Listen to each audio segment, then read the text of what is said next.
Okay, this is Lindsay. It's October 20th, 2025, and this is a continuation. I just got cut off. I was doing a video on my phone. Well, so I was talking about how at the gym I saw like some blood in the bathroom, right? And I first noticed it like about a week ago, and I noticed that it was still there the other day. So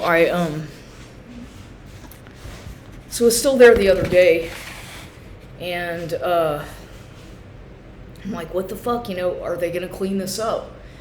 And I'm thinking, okay, I just did the survey a couple days ago, a couple days ago, their little rating thing, and I gave a good review, but I should have, in the back of my mind, I was thinking, should I have said something about that pool of blood in the bathroom that's been there for like a week and nobody's cleaned it up? But I didn't. Because once again, I'm trying to be cordial. I don't want to be on any... Because they fucking watch they monitor me so fucking much at these places that it's like I can't afford...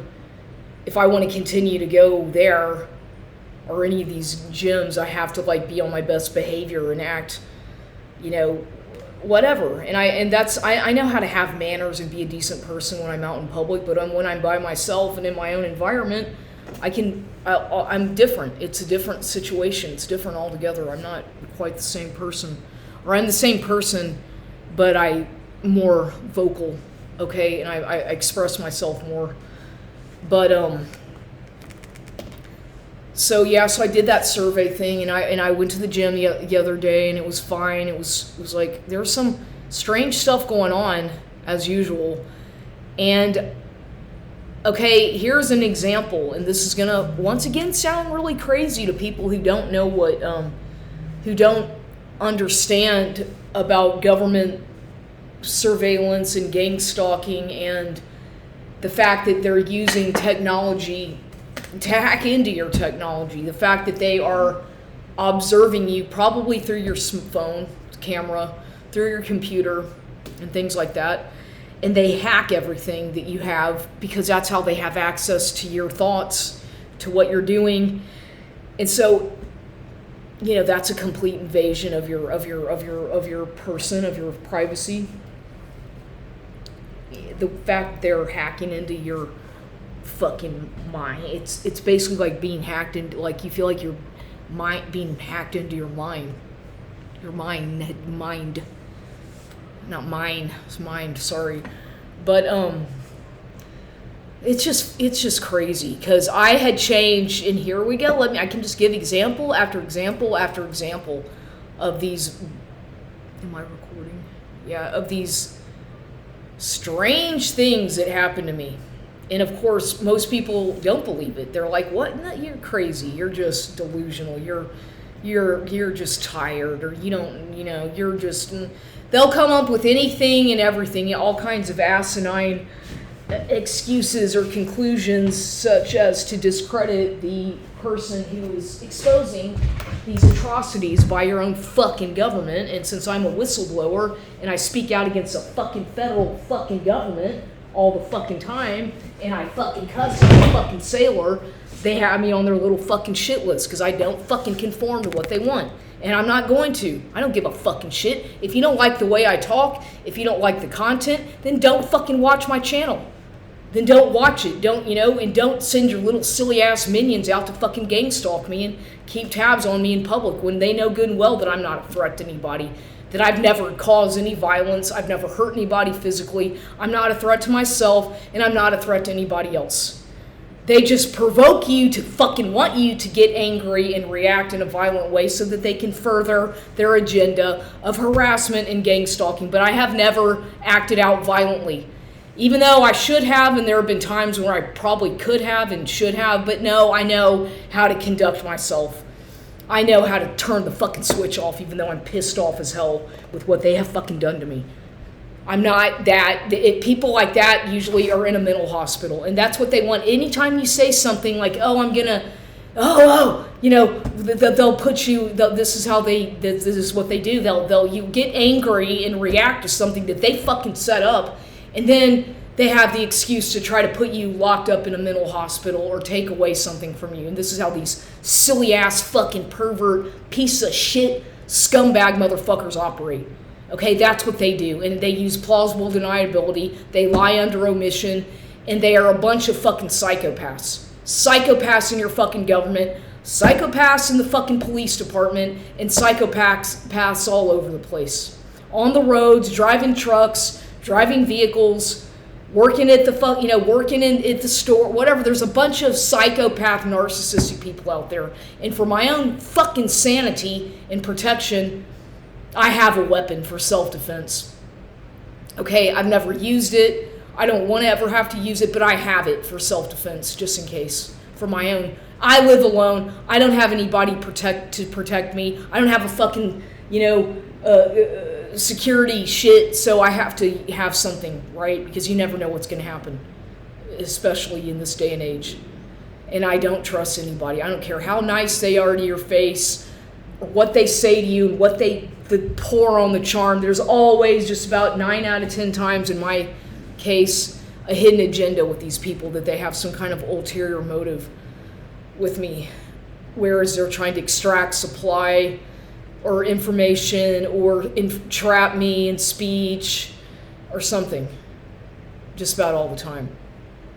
And so yesterday, I had changed my computer screen a couple days ago. Like, I found something that I thought was cool, and I put that as my backdrop on the computer. It's something that's kind of like Halloween, fall sort of theme. And it had the star, 5-pointed star, which is not a satanic symbol. Once again, it does not. It's a pinnacle, and it doesn't mean. People need to look that up. Depending on how, this is not a fucking satanic symbol. Okay, so you fucking dumb fucks out there, it's not. And it's not the Star of David. This is a 5-pointed pinnacle, and the way it's shaped, or the way it's standing, it's not satanic. If it were going the other direction, though, then that might mean that it's satanic, depending on how it is. But this is not, for the records, for you people out there that keep on accusing me of things that are not true because of your own fucking ignorance. I get tired of being labeled by a bunch of fucking morons that don't fucking know shit from the hole in the ground. But that's what I have to go through as a targeted person. There's a bunch of fucking stupid people that are so eager to give you a label because of their own ignorance. But I'm pretty used to it by now. I don't give a fuck what they think. So I changed my computer screen of something that I liked, and then it's an image of some person. I don't know who the person is. Just some image of a person who's like some kind of a wizard kind of thing that I thought was really cool looking. And it happens to be a man. The pictures of a man who's like a warlock or wizard. And it looked cool. It looked like medieval. And I was like, this is interesting. And I liked the colors. I liked the style. I liked the design. And so I put it on my backdrop, on my MacBook, on my screensaver a couple days ago. And yesterday at the gym, there's a guy who I've never seen there, and all of a sudden it's like, oh, well, guy, he kind of looks like the fucking guy on my computer screen. Okay, oh, that's interesting. And he was clearly looking at me, and I'm just saying that's kind of strange because he looks a lot like that guy on my computer. Kind of the same idea. Like, okay, but Lindsay, calm down. Don't. I'm now it's like making me look crazy if I say things like this, or it makes me look like I'm, delusional or, whatever. Because this is what they do. They will put people in your life according to pictures you've looked at, or somebody you just met, or something that you like. Then they'll throw these people out in your path wherever you go to try to mind fuck you or try to confuse you and try to gaslight you. And this is part of the fucking CIA mind control behavior modification shit. Because at the gym, when I go there, they're using me, and I will repeat this with 100% clarity. I can guarantee you, if you don't believe me, you do your fucking research about MK Ultra, about Project Paperclip, and about all these experiments, psychological experiments that they do on people, and especially on targeted individuals who they think are schizophrenic. And they do these experiments, and it's still going on very much so in this day and age. And I'm a targeted person here in San Antonio, Texas. And there happens to be a lot of military influence here, a lot of people from the military, active and former, whatever. So I know what I'm fucking talking about. And especially in going through this for so many years, I think I know how to give myself some fucking credit or validate myself. And so that happened, and I'm like, this is fucking weird, you know? I was like, just weird stuff going on at the gym as usual, okay? The location that I go to normally. And I've talked about how the other fucking location on 7 Highway, I don't have any desire to go there again. I don't like the environment. I don't like the people there, really. I don't like it. It's very uptight, and people are real serious and real.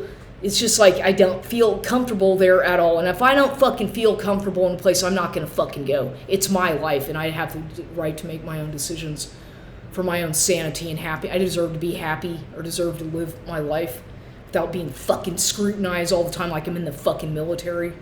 And I hate that place. It's like all these military people who are just like fucking anal retentive military people or something. I just don't like it. I don't like it. I don't like the people. I don't like the place. And I don't ever want to go there again after what they fucking did to me. The gaslighting at that goddamn place. I'd feel better off with the one on Goliad as opposed to that one. But even that place I don't like. And yeah, you can call me the problem because I know that I'm different and I don't fit into any fucking environment. But at the same time, I don't have to be gaslit and fucking scapegoated every fucking where I go because so-and-so doesn't like me or whatever. That's their fucking problem. Then don't fucking look at me then, because I don't say a fucking word to anybody.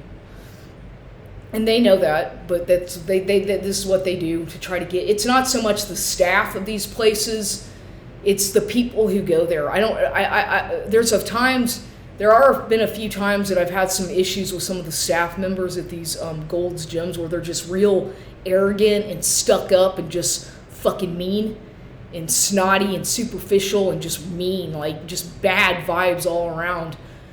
But those people, when I find that, I just avoid going there, or they end up getting fired. Usually after a while they quit or they get fired, I find out, because they fucking treat people like shit because they're horrible employees and they shouldn't be working there.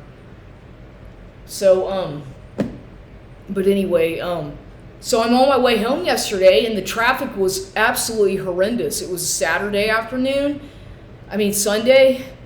and I tell you, the traffic was like a typical 5 rush hour traffic on a weekday. And I almost got run off the road. People were going like 100 miles an hour, and I was going the speed limit. I was actually going like 60 to 65, which the speed limit is 65 on the freeway. And I was going the speed limit or below it, and people were literally, all these goddamn 18-wheelers and big fucking trucks were literally like trying to push me off the fucking freeway, out of the lane. And they were coming up right behind me, like so close behind my car, that I was like, they were trying to scare me, and it was clearly done. It was like this whole, I noticed it as soon as I pulled out the parking lot of the gym and got on the freeway, it immediately started. Like they were tailgating me to the point that I could not, like they were getting real close behind my car, and this was all done intentionally. It was not just some random something. It was done, it was very choreographed, synchronized, and I was like, what the fuck is this about? Because they were literally trying to cause me to have an accident. And I was like, my heart was racing. I felt like I was going to have a panic attack because they were trying to intimidate me to the extent that I was going to have a car accident or trying to cause a car accident. And of course, thank God I'm a good driver and I pay attention. I don't fucking talk on the phone and do shit when I'm driving, unlike a lot of these dumb fucks driving around the city do. But I know how to drive. And I got home. Finally, I was exhausted. I wanted to just rest. I think I just, whatever, made something to eat. cooked some food, ate, and then I sat down for a while. And then within 10, 15 minutes of my sitting down, you get it, knock, knock, knock on the window. Oh my God, I'm like, oh, who is it? Who is this? Who's at my window? I'm like, no, it couldn't be. Let me just try to figure out who this could be without looking out the window. I'm like, I wonder. So I decided to incognito in a very nonchalant, inconspicuous way, take a gander out the window without making myself obvious so that the person wouldn't see me. And of course, well, I had a visitor. Who do you think that was? I had a visitor at the window, and then by the time I'm there, I see the car in the driveway, and he's already knocking on my other window in my bedroom. I'm like, oh my God. Oh no. And I just ignored it, and then finally I opened the door a little bit, and I was like, what's going on? What? And he started. So, okay, I don't need to say who this person was, because I think that if you watch my videos, you probably know who I'm talking about. So he shows up after it's been like a month almost that I've seen him or talked to him. It's been at least almost a month. I think 3 weeks, a month. I haven't seen him, talked to him. And he did try to come here a couple days. The other time he attempted, I just ignored it. The past few times I've just ignored it. And I'm like, oh God. So he's like, oh, I want to talk to you. I need to talk to you. And begging to come inside and like a dog. And whatever. So I guess what I'm trying to say here, it's like, here I go again. After everything that has happened, after everything he's done, all the lies, knowing that I'm a person who's loyal and that I don't, here he comes, because why did they come back? Because they have, something's going, and let me repeat this, because I know their playbook, these people, these narcissistic types. I know their playbook really well.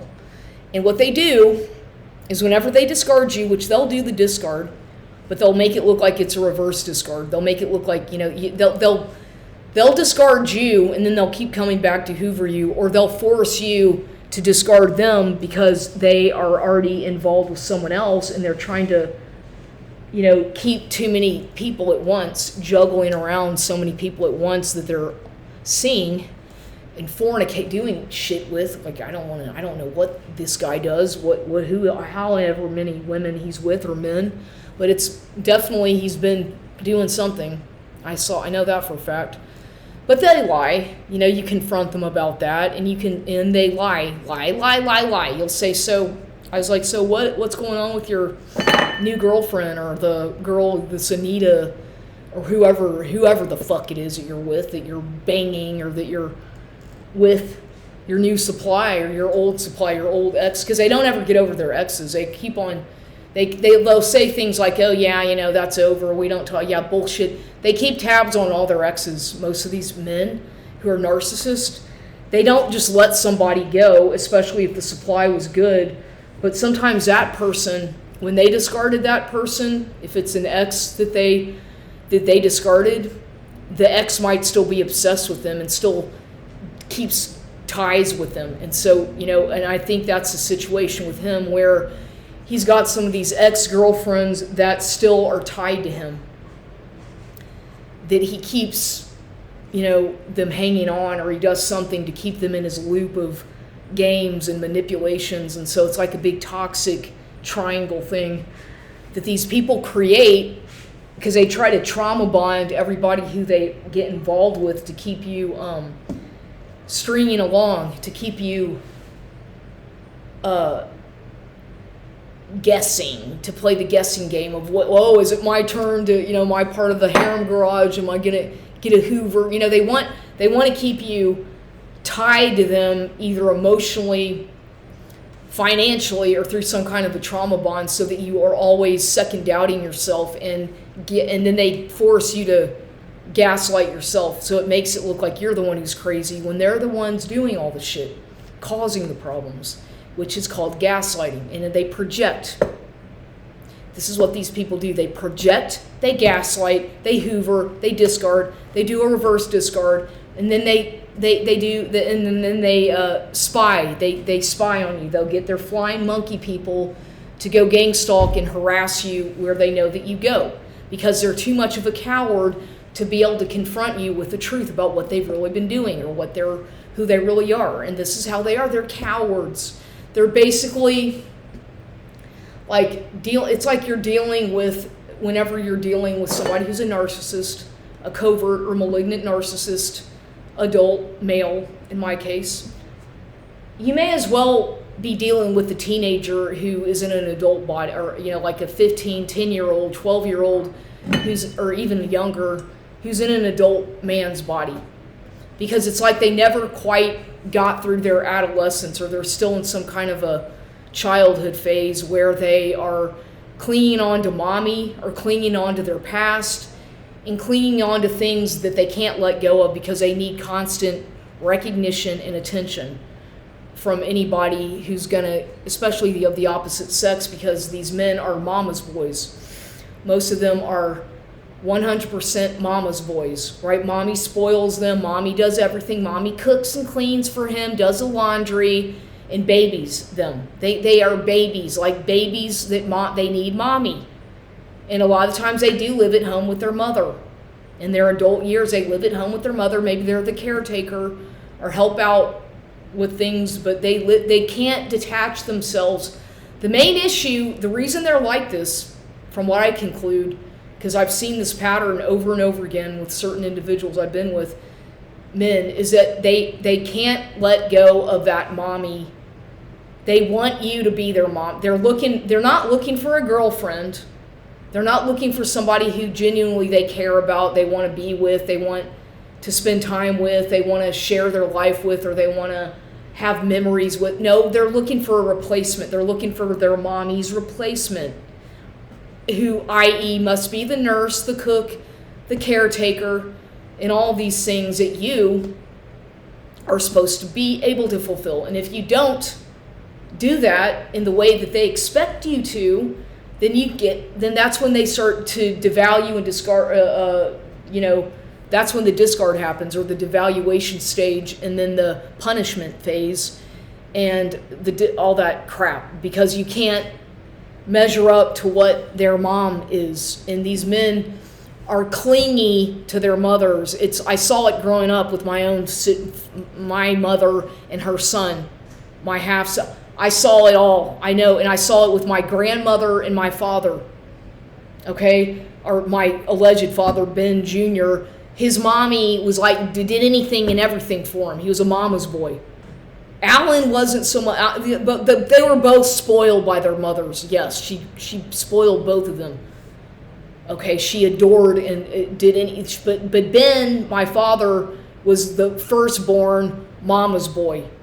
And I don't know if he was adopted or not. I don't know. Maybe Ben was adopted by the Baldwins. Nonetheless, Ben was spoiled by Peaches. Peaches just anything for Ben. Anything for Ben, the Ben who had the alcoholism.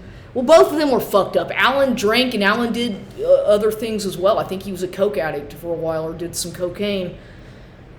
Whatever they did, but they both were just adored by their mother. Pops, on the other hand, was a more authoritarian military figure who didn't put up with that shit. But Peaches was more complacent and doting on her sons, because she had two sons. And so these men, what happens is when you're in, and I saw it with my mother and my sibling, this half sibling, who she spoiled him to death, and anything he wanted, he would manipulate his way into getting anything he wanted from her. Anything and everything, he would get his way. And it would make me so sick to my stomach the way I saw that growing up. I was like, oh my God, look at the way she spoils him so much. I was like disgusted by the emotional incest that I witnessed with my mother and her son. And so I've seen all this stuff. I know about the dynamics of these types of relationships and families, and because I've been around it my entire life, I've been exposed to it. I've known a lot of people as well who I could give more examples of seeing this growing up. And so what happens is these men who have these kinds of mothers that are usually narcissistic themselves, and they're usually quite immature in certain ways, and they're very much antiquated with a lot of their beliefs, and they're very much about status and image and trying to be a certain image to the public, but they're, that's how these people are. It's all about the image that they project in the community towards other people, and that's all they really care about most of the time. They don't really, they are all about that, because I know what I'm talking about. They don't, it's like they have to vicariously live their lives through other people, because they themselves were either neglected as children or didn't have a father figure, or something happened in their childhood which made them very controlling and possessive of their own kids.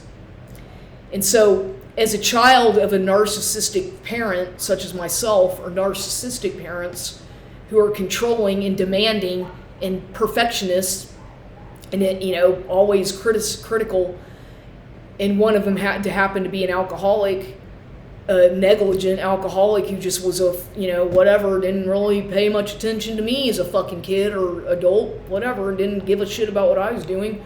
But nonetheless, so the mother has to play both roles, right? She has to be the father figure and the mother to her kids, because the father's a ne'er-do-well alcoholic who doesn't fucking give a shit and is too irresponsible and too much about his image and status and money and all that to really give a fucking shit. So that puts a big burden on the mother.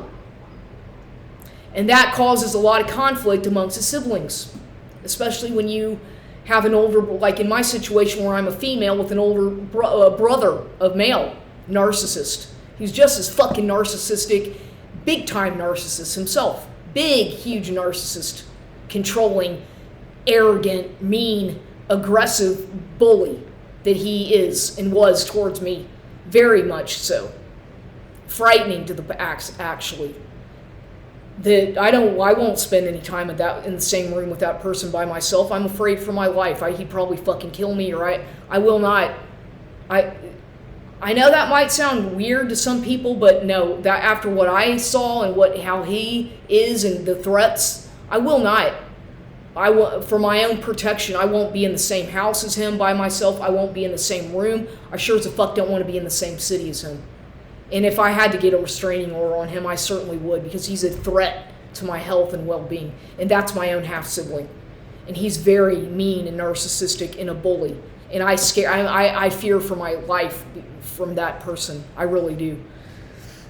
I might have said this about other people, but him for sure, because he's like a psycho. I feel like he's a major fucking psychopath in a lot of ways.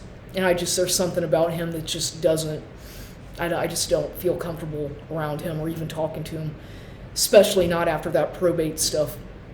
No way.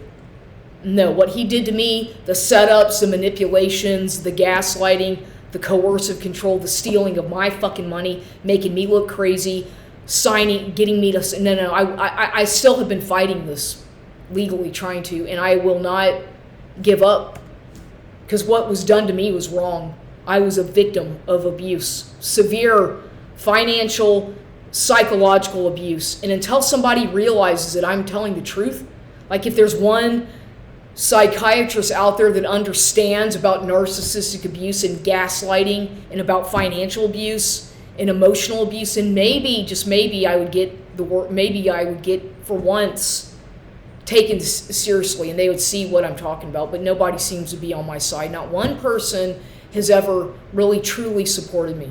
Not one. I thought that I had support when it came to certain friends. No, they don't. They don't give a fuck. They just play along the script. They don't care. They don't really realize what's going on or what's happened. They just want to be part of the drama that these people have inflicted in my life. Whereas I'm actually a drama-free person.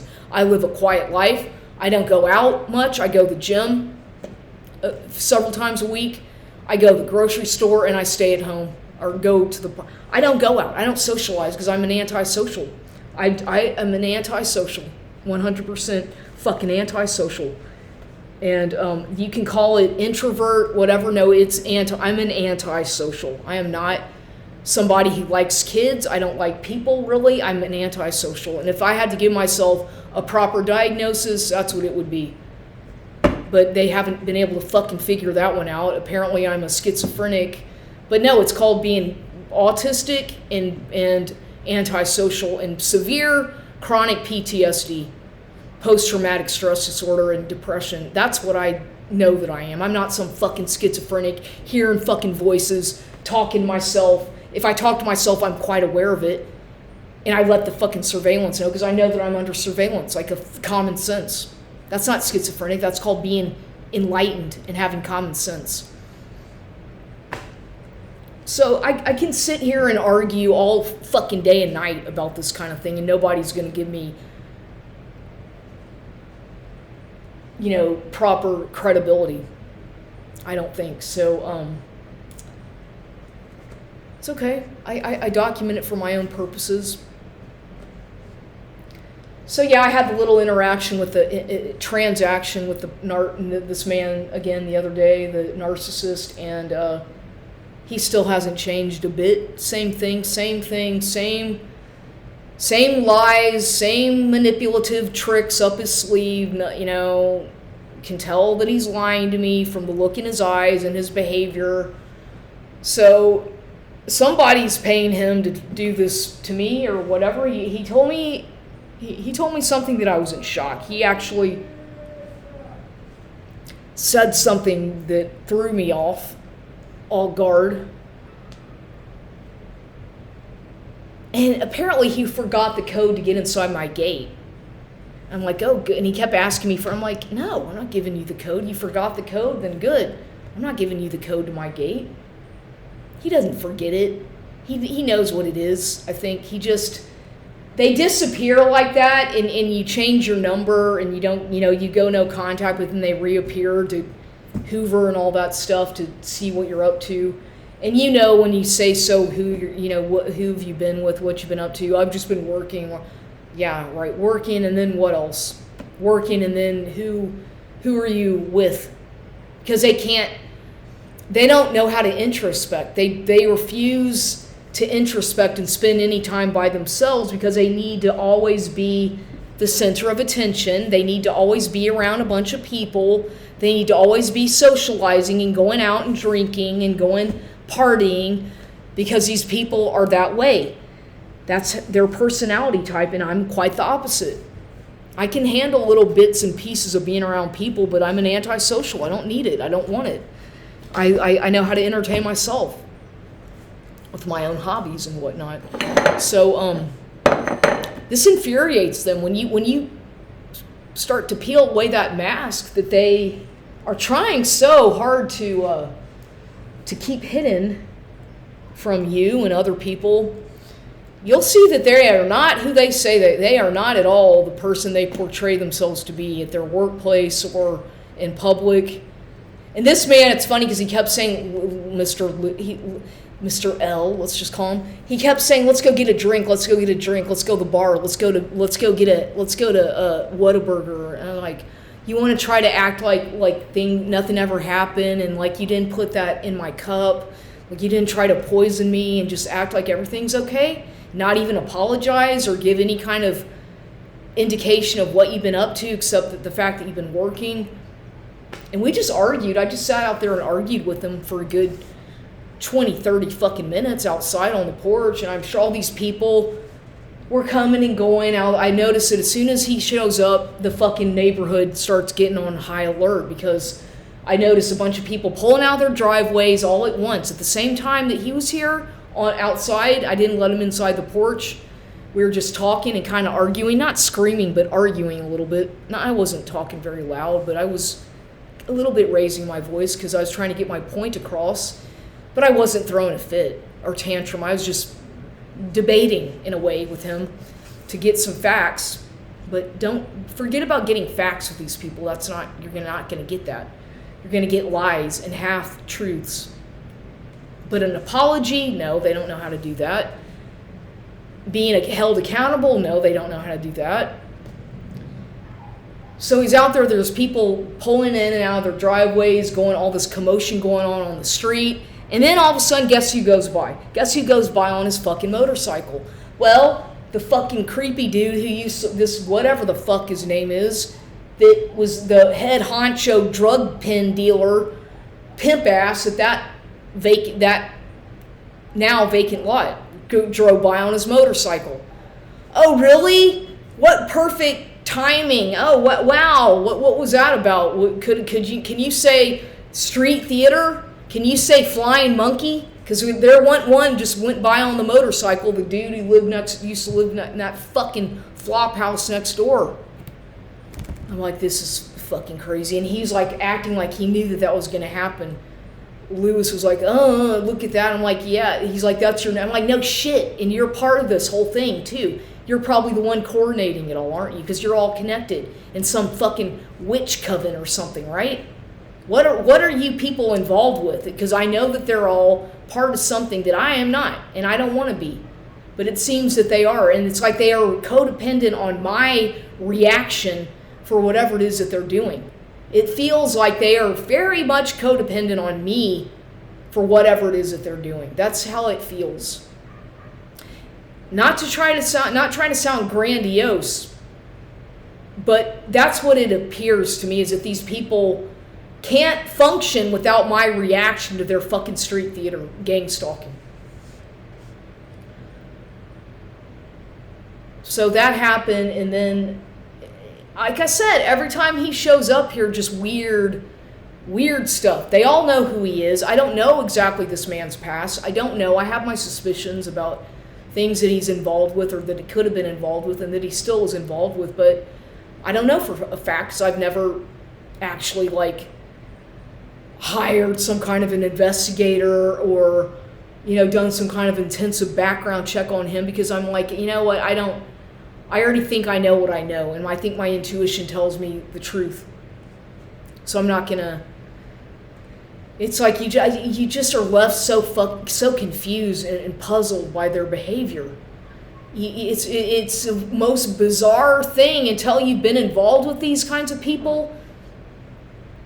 You're not going to understand it. I can explain it and try to explain it, but unless you've actually experienced it, it's not going to make sense to somebody who doesn't know how these people operate. Their little tricks and tactics. It's very supernatural. It's very weird. It's very demonic. It's like they're possessed with demons or something. I honestly don't really know how else to try to describe it, but you're kind of like realizing that you're in the presence of somebody who shapeshifts, or they're literally like a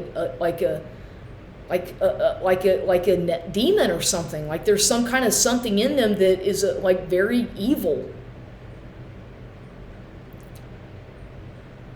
which arouses your curiosity even more to try to figure it out, right? You're like, well, what is this? What am I dealing with here? And, because you're left puzzled by the whole time you've known that person, you're just like, what are you? Who are you? What, because it's so bizarre. It's really weird. And sometimes you don't know if they mean well, if they're just making everything up, it's like they lie so much and fuck with your head so much and gaslight that honestly, and then they project that onto you. They project onto you what they're doing. They'll accuse you of doing exactly what they're fucking doing. It's the weirdest thing in the world. It is so weird, and you're thinking, what kind of drugs are these people taking? Is this guy on meth? Is he on cocaine? Is he what? Because they'll say and swear up and down that they've never done any drugs, that they've never ever once done any illegal drugs. I'm like, no, there's something that you are doing or that you've done that there's got to be something. They will lie about everything. At least me, I don't lie about the fact that I've dabbled and experimented in the past with marijuana and mushrooms a long time ago, and the synthetic marijuana, which is poison. I don't do anything now. I don't even hardly drink, but if I do, sometimes I'll drink. I don't do anything. I don't do anything. If I wanted to go fucking smoke a joint, I could probably do that and get a hold of it, but I don't really have the desire to. Not at this point in my life, and probably, who knows? It's just not anything that I need or want in my life. But I've been there, done that. So I know how certain kinds of drugs can can do things to you, depending on. But that's the extent that I know. It's marijuana, the mushrooms, and ecstasy a long time ago, and LSD a long time ago. And that's it. I've never done any needle. I hate needles. I've never done anything like that. And I have never touched meth, and I don't ever fucking plan on touching that toxic fucking whatever poison shit that is. But it seems to be that a lot of people are into that stuff. And you know what? To each his own. I don't give a shit, but don't come around with me with that stuff. And I think that the government should just legalize all that shit, let these people dabble and do whatever they want, and let them figure it out at some point what the consequences are of their behavior and actions. If they want to partake or engage in such things, let them do it. It's their body, to each his own. I feel I am an advocate of, hey, your body, legalize the drugs, legalize everything, but just be responsible. And you'll see what the consequences are going to be for yourself. If you know how to manage yourself, if you know how to regulate yourself, then do whatever the fuck you want to do. I couldn't care less. But don't get involved with me and lie to me about who you are and what you really do, thinking that I won't figure it out if that's the kind of things that you're doing. Because I don't put up with that. You just better be upfront. I prefer people being direct and honest with me about their past, what they're doing, who they are. Why not just be honest? What's the fucking problem? Why do people have to lie about everything? Because the truth will probably manifest about what you're really doing at some point when it comes to those kinds of drugs and whatnot, right? So why try to wear a mask? And I don't know. It's just crazy. And so that's all I have to talk about right now, because I've already talked for 42 minutes.